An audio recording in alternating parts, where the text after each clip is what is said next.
bem-vindos à quarta edição do Planetário Café, um bate-papo descontraído que o Planetário traz para vocês quinzenalmente. Em cada edição, um especialista convidado apresenta um tema de astronomia, respondendo perguntas de astrônomos do Planetário. Na bancada de hoje, fazendo as perguntas, temos os astrônomos Naelton Araújo, Paulo César Pereira e eu, Flávia Pedrosa. O astrônomo convidado de hoje é o Jorge Marcelino dos Santos Júnior.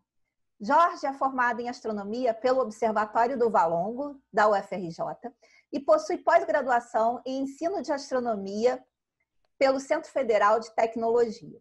É astrônomo da Fundação Planetário desde 1997, atuando na área de ensino não formal, produção de programas de planetário e elaboração de exposições temporárias do Museu do Universo. Seja bem-vindo, Jorge. Obrigada pela presença, por trazer esse tema tão instigante para a gente hoje. Muito obrigado pela apresentação, tá? E muito obrigado pelo convite de participar desse Planetário Café. Tá? Então, vou passar a palavra agora ao Naelton, que vai fazer a primeira pergunta para você, Jorge. Olá, Jorge. Olha só, é a pergunta que todas as crianças fazem. As crianças têm um interesse muito grande sobre a questão do buraco negro, talvez por causa da mídia que fala tanto de buraco negro e tem tanta mística em torno desse assunto. Você pode contar para a gente de uma forma sucinta o que realmente é o buraco negro? Tá bom, Naelton. Eu vou tentar falar. Isso também entra muito nos cinemas, né? E eu sei que você sempre fala sobre ficção científica e tudo mais. Então, eu já entendi que essa pergunta foi exatamente direcionada para isso, né? Bom, eu vou começar, vou colocar aqui para a gente como é que chama? Um PowerPoint aqui, vou compartilhar a tela para que a gente possa ver. Tá?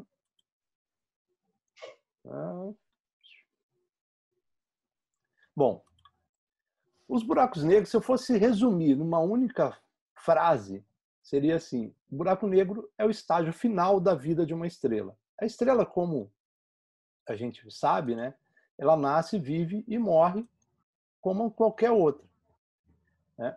E aí eu vou colocar rapidamente, porque falar sobre evolução estelar num período tão curto, né, é difícil. Então eu vou mostrar rapidamente no vídeo como é que funciona e vou comentando com vocês. Aqui, por exemplo, nós temos que as estrelas nascem de nuvens de gases gigantescas, nascem centenas, milhares de estrelas todas ao mesmo tempo, e depois vão se separando. Tá? Aqui está vendo as várias estrelas nascendo, e o nascimento é quando começa a transformação, a fusão nuclear, a transformação de hidrogênio em hélio, e depois nos outros elementos químicos mais pesados, quando ele está no estágio final. Né? Então, o que mantém o brilho de uma estrela, o que produz, fazer a estrela ter brilho, luz, emitir luz, calor que a gente recebe como o Sol, é exatamente a fusão nuclear no interior da estrela. Tá? Mas a estrela vai acontecer, da estrela vai morrer. Né? Ela vai cessar esse processo e vai produzir outros elementos químicos mais pesados. As estrelas pequenas, com menos de 10 massas solares, sempre vão ter a nebulosa planetária e depois vai se transformar numa anã branca. As estrelas maiores, elas explodem em supernovas. As estrelas até aproximadamente 28, 30 massas solares vão explodir em supernovas, como vocês estão vendo, né? E depois se transformam em estrelas de nêutrons, que dependendo da direção do eixo de rotação, pode transformar numa pulsar. E uma estrela acima de 28, 30 massas solares, quando explode, e permanecendo depois da explosão uma massa suficiente, eles vão produzir os buracos negros, que são esses entes tão badalados aí na ficção científica e no imaginário também das pessoas.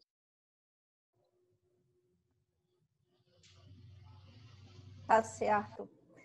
E eu queria saber, Jorge, como surgiu o interesse nesse tipo de objeto? Os buracos negros, eles têm a origem na teoria da relatividade geral de Einstein. Eu vou compartilhar aqui a tela novamente, tá? E mostrar que em 1915, no final do ano de 1915, o Einstein publica o seu artigo sobre a teoria da relatividade geral. E no comecinho de 1916, o Karl Schwarzschild, que era um prussiano, ele estava na guerra, na Primeira Guerra Mundial, mas ele tinha um problema na pele, então ele estava afastado. Ele era matemático oficial e era oficial do exército da Prússia, né? E o que aconteceu? Ele resolve a equação de Einstein para um objeto de muita massa, tá? E com simetria esférica. Bom, esse resultado, né, é um resultado matemático, em princípio. E até que em 1939 o Einstein não acreditava nesse objeto, né? Ele achava que era só uma curiosidade matemática, tá? Mas depois a gente viu que não. Essa equação do Schwarzschild que ele encontra, né, esse resultado, esse raio de Schwarzschild, que é o raio no qual nem a luz consegue escapar daquele objeto, né? A velocidade de escape é superior à velocidade da luz, tá? Ela podia ser encontrada anteriormente até. Ela podia ter sido encontrada com a equação gravitacional de Newton, usando a energia cinética e potencial de Newton. Era só você colocar a grande sacada, era você colocar a velocidade como sendo a velocidade do objeto, como sendo a velocidade da luz, a velocidade do escape. Mas claro que tem toda uma outra conceituação por trás disso aí. Só para você ter uma ideia, uma curiosidade, né? Se você encontrasse o raio de Schwarzschild, esse raio em que nem a luz escapa, para um objeto com a massa semelhante à do Sol, esse buraco negro com a massa do Sol teria 3 quilômetros, quase 2,9 quilômetros. A Terra, com a massa da Terra, seria um pequenininho buraco negro de 8,89 milímetros de raio.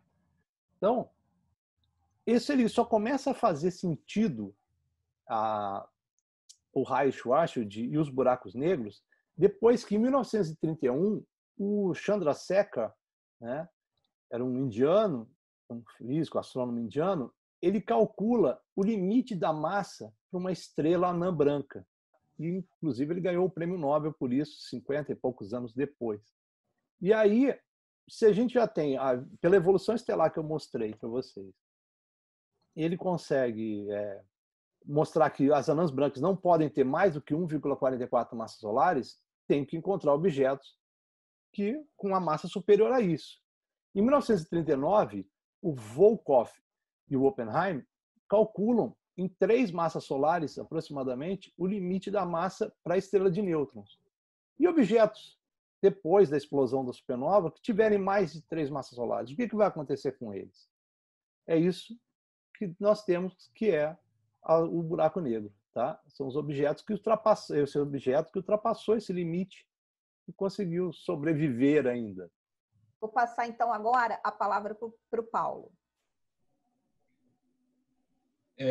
Jorge, logo no começo você deu um panorama bem completo, né, do quadro atual, né, da compreensão atual que nós temos da evolução das estrelas, desde o seu nascimento, né, até os estágios finais que eventualmente culminam, né, numa estrela de nêutrons ou num buraco negro, né? É possível hoje, com o que a gente sabe, fazer algo similar, descrever também assim como é um buraco negro? Não, Paulo, tem sim. A gente tem toda uma teoria por trás, tem todo um cálculo. Depois, mais tarde, daqui a pouco, né, eu vou falar um pouco mais sobre como foram descobertos os buracos negros. Mas antes, nós já tínhamos ideia de como era formado, como era toda a região do buraco negro. Tá? Eu vou pegar aqui novamente. Essa imagem que eu estou compartilhando agora, ela mostra muito bem as regiões do buraco negro de uma forma geral. Que, na verdade, o buraco negro ele não emite luz. É uma região central que está aqui. A gente tem uma sombra do buraco negro que está aqui nessa região interna. Mas você tem, logo após essa sombra, você tem uma coisa chamada esfera de fótons, que eu já vou mostrar para vocês, e uma parte que emite a luz. Esse objeto, essa imagem aqui, foi uma das imagens icônicas, né? E tem naquele filme, acho que, se não me engano, Interestelar, é o nome daquele filme, que foi assim, foi uma das cenas assim que eu olhei para aquilo e falei, puxa, é aí assim que eu imaginava o entorno, o buraco negro, né? O entorno do buraco negro, o disco, essa região mais brilhante chamado disco de acreção. E vocês notem que é uma coisa estranha, porque você vê um negócio subindo e tem uma barriga por baixo. O que a gente está vendo nessa região que eu estou apontando aqui no mouse, tá? Parte mais alta, que esse cucuruto para o alto. E essa parte de baixo, na verdade, é a projeção porque o buraco negro, por ele ter uma massa muito grande, ele distorce todo o espaço ao redor dele. Então, na verdade, o que a gente está vendo aqui é a parte de trás do disco de acreção, desse disco de matéria que fica espiralando ao redor do buraco negro, que está em órbita gravitacional com o buraco negro, tá bom? O disco, eu falei assim, aqui essa região é toda, né, o disco de acreção é gás, poeira, restos de estrelas que foram, né, destruídas pelo buraco negro, pela atração gravitacional do buraco negro. E essa parte mais fininha aqui, ó, chamado anel de fótons, eu vou mostrar aqui para vocês no vídeo, que fica mais fácil de entender como é que esse anel de fótons se forma. Ele vai fazendo assim, os raios que vão chegando no buraco negro já são atraídos e não saem mais. Tá? A gravidade é maior, a velocidade de escape é maior do que a velocidade da luz, então eles já caem direto. Agora, os que vão passar tangenciando vão começar a atrair, ser atraídos e vão entrar cada vez, até chegar a uma distância em que ele vai passar e vai entrar em órbita. Olha lá, o próximo raio vai entrar em órbita, quando é 2,6 vezes o raio de Schwarzschild. Então ele entra em órbita, então ele consegue entrar em órbita, girar e espiralar para fora. Então, o observador vai ver todos os fótons que fazem esse movimento espiralando ao redor do buraco negro formar um anel chamado anel de fótons. Tá ok? Jorge, só completando essa pergunta, desculpe, essa imagem é uma ilustração, assim, ou ela foi aquela imagem obtida recentemente, né, aquela que chamaram de primeira imagem de buraco negro? Não, essa imagem que eu mostrei agora é uma ilustração. Eu vou mostrar mais tarde a primeira imagem com efeito. Tanto que o que é interessante dessa pergunta é assim, o que a gente viu na primeira imagem do buraco negro real é muito parecido com essa aqui. Não na estrutura, mas dá para você entender como ele é feito, como foi feita aquela imagem e as ilustrações que a gente tinha anteriormente. Bom? Então, vou passar agora a palavra ao Naelton. Jorge, existem vários tipos de buraco negro.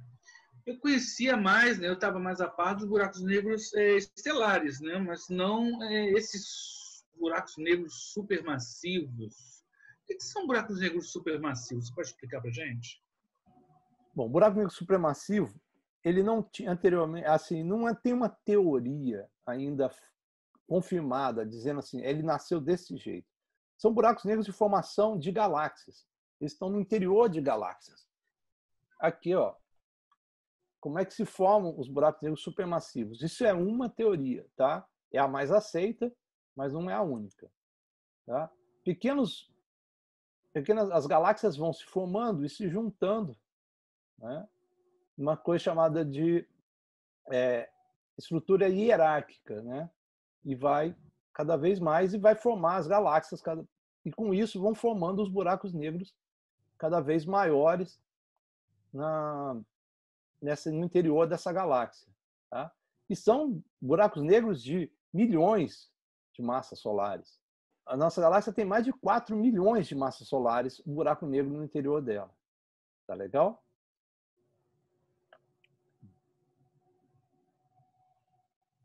Jorge, uma pergunta que nos fazem muito lá no planetário, que as crianças fazem muito, é o que aconteceria se um astronauta chegasse perto de um buraco negro? Eu tenho uma animaçãozinha que é legalzinha sobre isso. Ele mostra desde a chegada do buraco negro, ele chegando próximo ao buraco negro, toda a distorção que o buraco negro causa no fundo, né, do céu ou nas galáxias que estão ao fundo. Depois ele vai passando até chegar e cair realmente dentro do buraco negro. Tá? Eu vou encontrá-lo aqui. Peraí. Tá? Antes de responder isso para você, Flávio, eu vou mostrar isso aqui, ó, que é assim, a gente entende o espaço como sendo uma... Eu vou fazer uma imaginação, porque como a gente está em 3 dimensões, não dá para a gente imaginar uma 4ª dimensão, para onde estaria ainda esse buraco negro. Nem existe a necessidade desse 4ª dimensão espacial para a gente entender o buraco negro. Mas o buraco negro seria assim, você tem a malha do universo em 2 dimensões, aqui eu vou ter que diminuir uma dimensão para a gente entender, ela quanto maior a massa, mais deformada vai ficar isso aqui, essa malha do espaço-tempo. É como se você pegasse uma colcha, um lençol bem grande e colocasse um pezinho nele. Ele vai afundar. Então, quanto maior o peso, mais vai afundar esse seu lençol do espaço, né?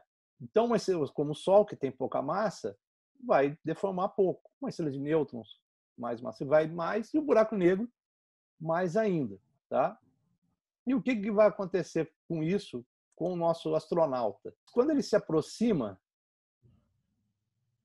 do buraco negro, ele vai ver que o buraco negro, quando ele vai andando, né, ele está se aproximando, ele vai deformar qualquer coisa que tiver atrás dele. Tá? Ele vai ficar esse efeito aqui. Quando ele começa a chegar, se por exemplo, vou dar um exemplo, se a Terra estivesse orbitando um buraco negro e o observador um pouco mais distante pudesse ver, veria isso aqui, ó. Toda a deformação do espaço ao redor desse objeto. Tá? Agora, se esse objeto estivesse passando num fundo de estrelas, tá? E a gente estivesse orbitando, veríamos coisas como esse tipo, ó. Coisas indo para um lado, para o outro, rodando de várias direções. Ao se aproximar do buraco negro, a gente vai ver ele deformando todo o espaço ao redor dele e chegando cada vez mais perto do interior desse, né? Não do interior, mas da região mais externa, um pouco mais próxima dele. Tá? Estaria tudo deformando. Se o astronauta fizesse a besteira de cair no buraco negro, né? Fosse em direção ao buraco negro, ele ia começar a ir e começaria a se esticar, porque a força gravitacional no pé do buraco negro seria muito maior do que na cabeça. Então ele ia esticar e ser destruído, né? Um observador agora caindo no buraco negro, o que aconteceria? Um observador externo, eu estou olhando agora o astronauta caindo em direção ao buraco negro. Ele ia começar a cair cada vez mais lentamente, muito mais lentamente. E a sua imagem começaria a ficar vermelha. Quando ele ultrapassasse o horizonte de eventos, ele não seria mais observado. Então, nessa hora, ele desapareceria simplesmente. Mas demoraria muito e muito tempo para isso. A última visão que o astronauta teria, quando ele estava sendo espaguetificado, se ainda tivesse alguma estrutura, seria algo desse tipo aqui, assim. Ele veria para onde ele iria, todo o espaço ao redor estaria deformado, totalmente modificado, e ele iria cair e nunca mais retornar, né? Ou pode acontecer alguma outra coisa que pode ser que a gente converse mais tarde. E essas transformações são incríveis, né? Fazer essas contas, achar que isso vai acontecer, né? Mas realmente esses objetos atualmente existem, né? Isso é o mais incrível. E essa animação que você mostrou realmente é muito bacana. Então, acho que o Paulo agora vai te fazer uma pergunta, não é isso, Paulo? Eu tenho sim. Eu só queria fazer um comentário assim, com relação lá à questão do astronauta, quando você disse que ele vai se mover cada vez mais lentamente. Isso para mim é tão contraintuitivo, mas assim... Realmente é. Ele vai congelar, na verdade, ele congela na borda do buraco negro. Para a gente, o observador externo, quem está olhando, vai ver ele se aproximando. Ele já caiu, já foi, mas a imagem dele como a gravidade está atraindo, ele está atrasando, diminuindo. Então ele vai chegando cada vez mais lento aquela imagem e ele daqui a pouco vai ficando mais avermelhado, o desvio para o vermelho, né, do efeito Doppler, e aí daqui a pouco ele vai desaparecer simplesmente de lá. Só que isso demoraria bilhões de anos para acontecer. Ele ficaria congelado a imagem dele lá. Tá certo. Bom, a pergunta que eu queria fazer agora, Jorge, tem a ver com a questão do processo de identificação de um buraco negro, né? Recentemente, acho que não tem nenhuma semana, né, foi descoberto o buraco negro mais próximo da Terra, né, que está a cerca de 1000 anos-luz. Ele foi descoberto num sistema estelar que é trinário, né, na verdade. E a gente percebeu a presença desse buraco negro estelar a partir do movimento não esperado do restante do sistema, né? A minha pergunta é a seguinte, assim, existem outras maneiras de se identificar observacionalmente um buraco negro estelar ou não?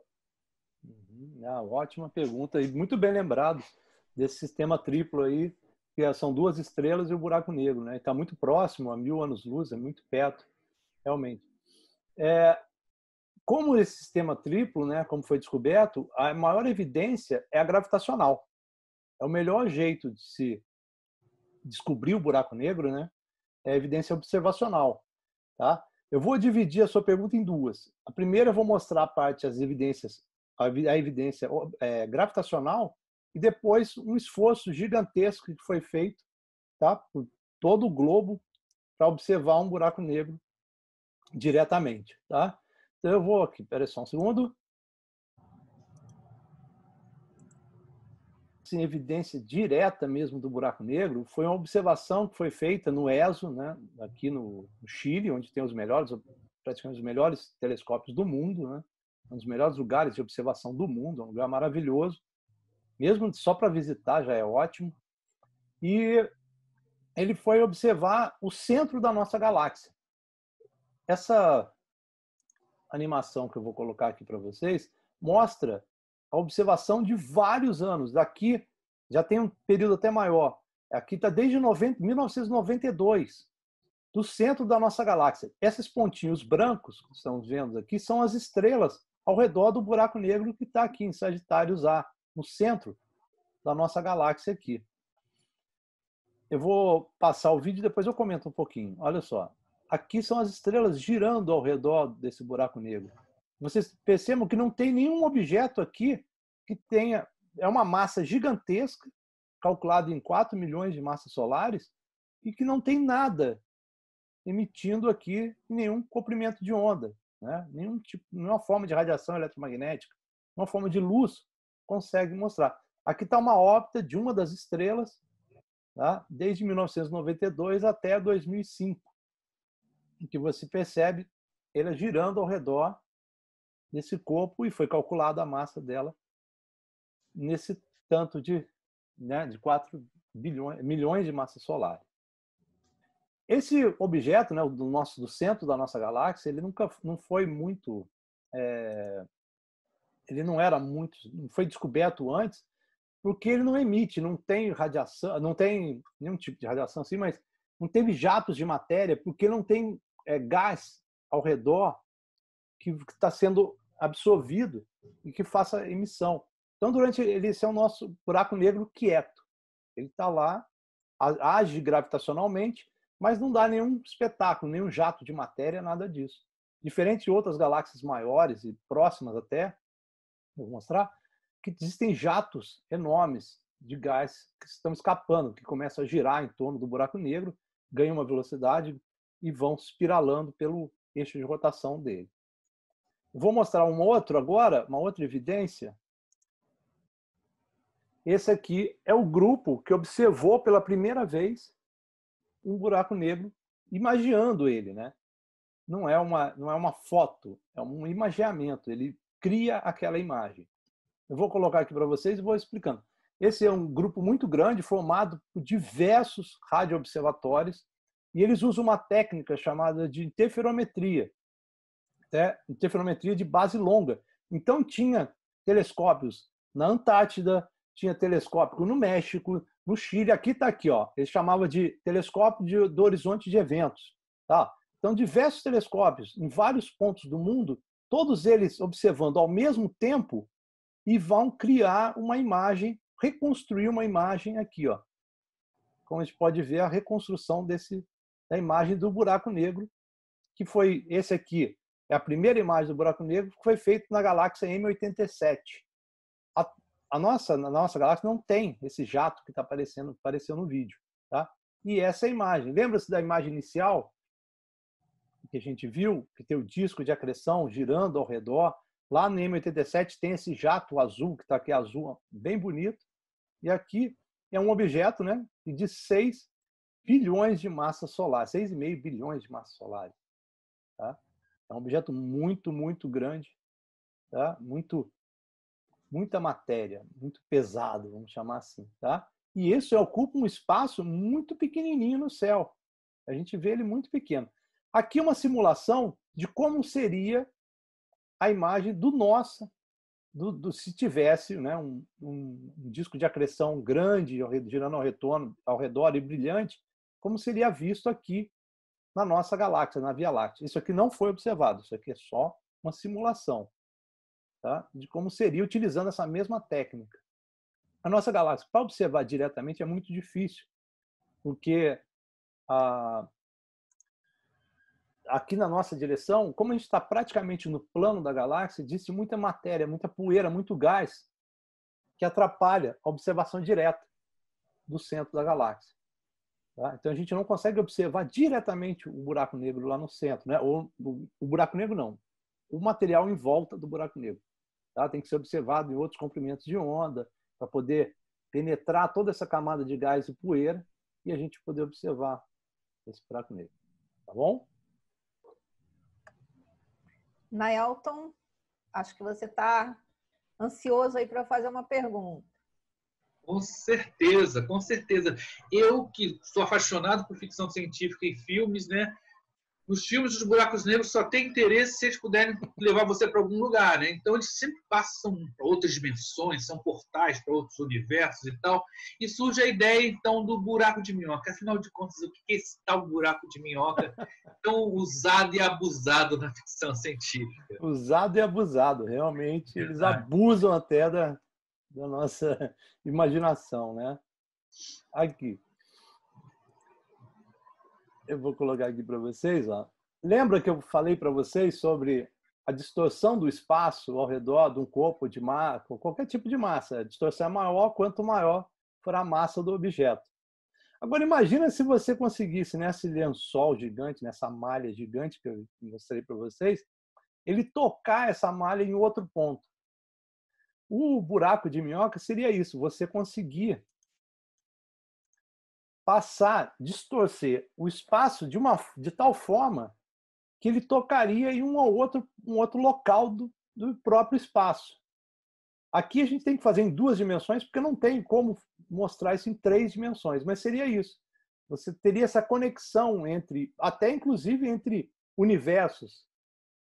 Aqui estaria um pontinho passando direto por cima e o outro aproveitando do buraco de minhoca, acelerando, poderia até fazer essas viagens no tempo, no espaço, mais rapidamente, como a gente vê nos filmes, né? Aqui, como seria ele um fóton, um objeto caindo, entrando por um universo, tá? E saindo em outro ponto do universo. Ele iria espiralar em torno do buraco negro, entraria nesse buraco de minhoca, né? Nessa ponte de Einstein-Bose, e aqui entraria numa outra região do espaço. Nos filmes eles são muito utilizados, realmente. Para acessar um outro universo, você teria que ter, claro, um local para sair. Seriam os buracos brancos, em que expulsa toda a matéria dali. Então, se ele caísse direto, ele entraria direto para um outro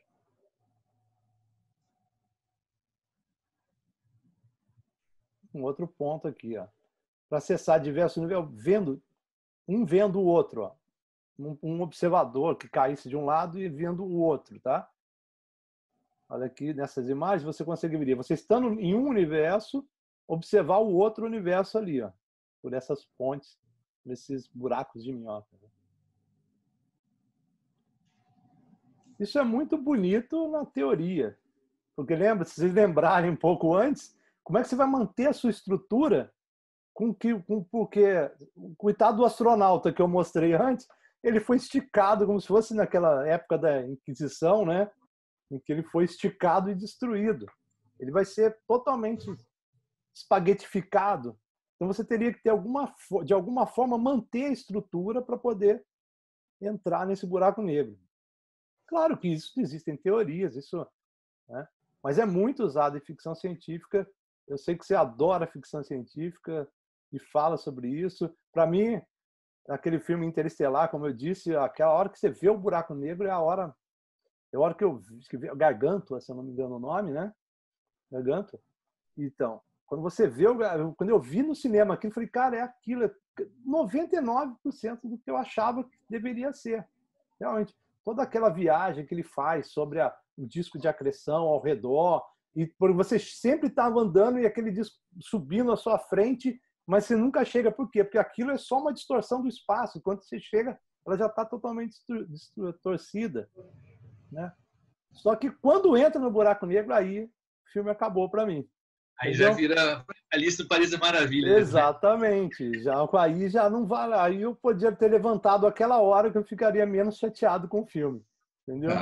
Que é isso? Não seja assim tão radical. Esse livro aí atrás de você daqui a licença pouco poética, Jorge.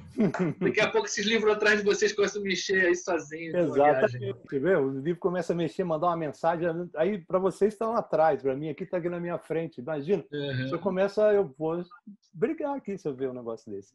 Mas é isso. Então, os buracos de minhoca são muito interessantes, principalmente para ficção científica. Mas pode ser que aconteça. A gente não sabe, porque a ciência é assim, ela vai evoluindo, né? Coisas vão sendo retiradas, mais coisas vão sendo acrescentadas e o conhecimento vai crescendo, né? Não é uma pessoa realmente que faz aquilo, é só um pessoal muito gênio, mas mesmo assim ele está trabalhando, vindo com um background, um conhecimento anterior, né? Não é uma coisa que se desenvolve e acabou, né? A gente sabe muito bem como é isso, que a gente está passando por isso atualmente. Tá? Então, vou passar a palavra ao Paulo para a última pergunta desse Planetário Café. A gente sabe, Jorge, assim, e a tua primeira exposição, se não me engano, hoje foi a questão da evolução estelar, né? A gente sabe que no universo, aparentemente, nada é para sempre, né? Então, a mesma coisa acontece com as estrelas, né? A gente tem uma ideia do processo evolutivo de uma estrela do nascimento até o desaparecimento dela, né? A gente sabe que isso é um processo muito longo e que depende também das massas envolvidas. Então, você tem estrelas de muita massa que vão viver por milhões de anos, enquanto estrelas muito pequena massa, como as anãs vermelhas, podem viver bilhões, talvez trilhões de anos, né? E os buracos negros? O que a gente sabe com relação a isso? A gente pode dizer que um buraco negro tem fim, pode acabar, ele tem prazo de validade também, que nem as estrelas? Essa pergunta talvez seja a mais difícil de compreender. De tudo isso, apesar das distorções, colar, o astronauta ficar congelado na borda do buraco negro que você falou, essa é a mais difícil, porque para você... Resumindo, o buraco negro ele vai morrer também. Tá? Seria incrível, ele pode morrer, não é que ele vai, ele pode morrer também.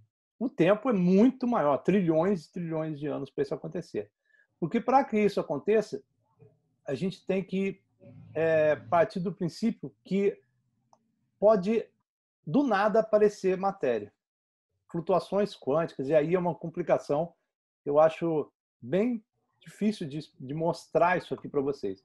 Mas existem uns pares de matéria e antimatéria que podem ser criados.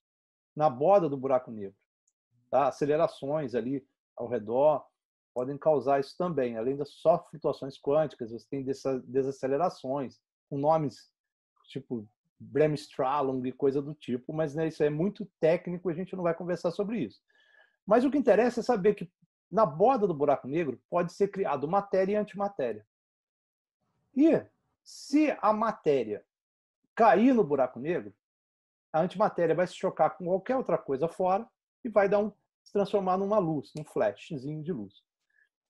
Agora, se for ao contrário, você vai ter matéria saindo, né, nessa pá, e a antimatéria caindo, pode cair no buraco negro, que vai interagir lá dentro e diminuir a massa do buraco negro.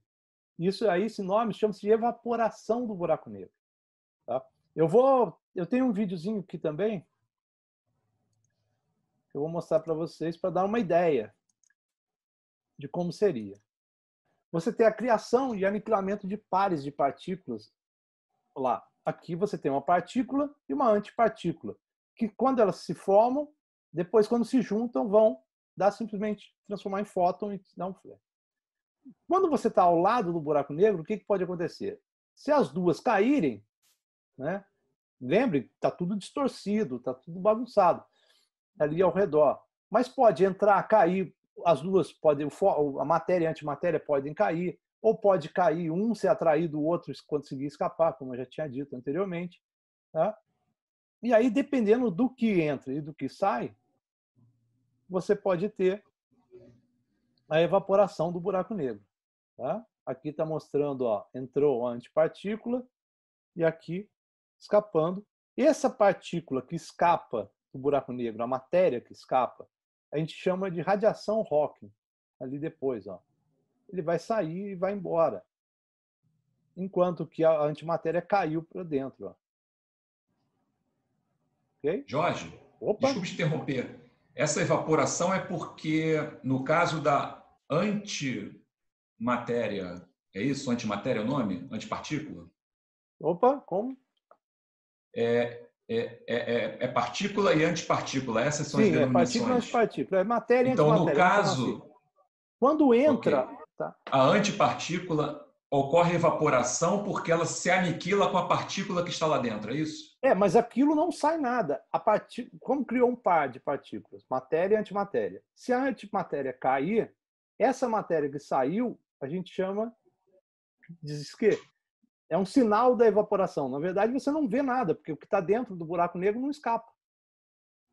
O que acontece Sim, mas essa dentro... antipartícula que entrou eventualmente não interage com uma partícula lá dentro? Sim, lá dentro. Mas a gente não então, tem essa informação. É isso que eu queria saber. E ela vai diminuindo a massa dentro do buraco negro.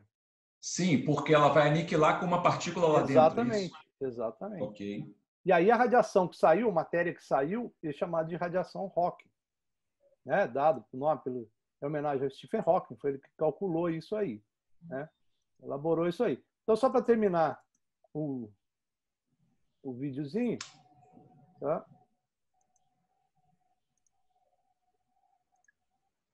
Eu vou mostrar aqui. Quando escapa, ó, a partícula capturada pelo buraco negro tem energia negativa. Quando cai, a perda de energia e a evaporação. Tá? Quando a massa vai a zero dentro do buraco negro, ele implode, ele vai ter uma explosão. Tá? E é ejetado e é destruído o buraco negro.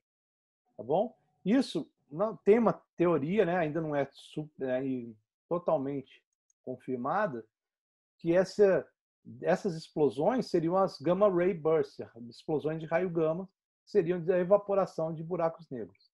Tá? Que é um objeto que a gente percebe, se vier um jato na nossa direção muito próximo, já era a Terra, já era qualquer coisa, mas acertar a Terra tem que ser um sniper muito bom, né? De uma galáxia tão distante, esse buraco negro que evaporou e ser ejetado esse gamma ray burst para a gente com uma intensidade tão boa assim, tem que ser bom. Se for um Stormtrooper, não acerta. Se for Stormtroopers, esse pode atirar bilhões de vezes, bilhões de buracos negros que não vão evaporar e não vão acertar. Maldosos. Ué. Esse é para o pessoal do Star Wars aí, que gosta muito dos Troopers. Né? E também não pode vestir camiseta vermelha, né? Eu acho que o buraco negro que evapora é um dos trackers de camisa vermelha, que morrem sempre nos filmes também, né? E Jornada nas Estrelas também, né, Naelton? Então é isso, dos trackers. Não entendi. Não entendi. Não entendi, né? Bom, pessoal, nós estamos chegando ao final desse 4º Planetário Café. Que pena, porque esse tema é tão fascinante. E eu queria agradecer muito ao Jorge por trazer esse material tão rico para a gente, com animações tão didáticas, tão bonitas. Agradecer também ao Paulo e ao Naelton. E acompanhem a gente nas nossas redes sociais, no canal do YouTube do Planetário. Nós estamos sempre trazendo novidades para vocês.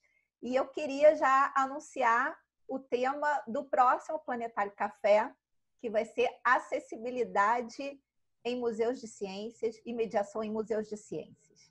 Muito obrigada e até a próxima.